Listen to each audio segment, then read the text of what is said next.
Dieu n'existe pas jusqu'à preuve du contraire. Ah, le fameux argument du libre arbitre. Pour échapper au problème posé par l'existence du mal, l'une des réponses les plus admises est que Dieu attache une importance ultime au libre arbitre de ses créatures. Et ça, en fait, c'est totalement illogique. Si Dieu est omniscient, il connaît depuis toujours nos choix passés, présents et futurs, ce qui implique que nos actions sont prédéterminées. Dans ce cas, le libre arbitre est une illusion, car aucune de nos actions ou même de nos pensées ne peut échapper à la connaissance éternelle de Dieu. Il nous aurait créés comme ça, en sachant exactement ce qu'allait se passer, et il faudrait que d'autres en assument les conséquences. Si Dieu est tout-puissant, pourquoi ne limite-t-il pas les pires conséquences du mal tout en préservant notre liberté si importante à ses yeux?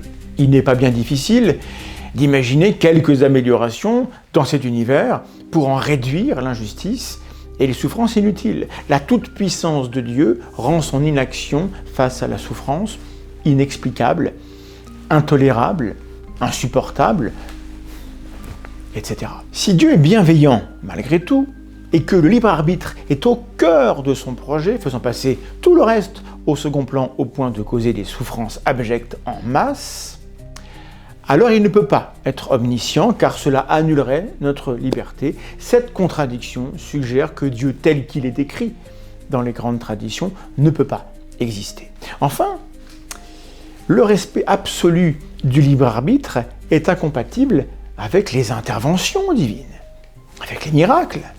Quand un ange vient annoncer à Marie qu'elle va porter Jésus, son libre arbitre est effacé, le consentement n'existe pas, son avis importe peu. Quand certains croyants disent avoir entendu un appel divin, cela ressemble fort à une proposition qu'on ne peut pas refuser. Quand on se penche sérieusement sur la notion du libre arbitre, et sans même s'intéresser à l'existence de cette notion, on constate qu'elle est incompatible avec Dieu, et cela fait une raison supplémentaire de considérer que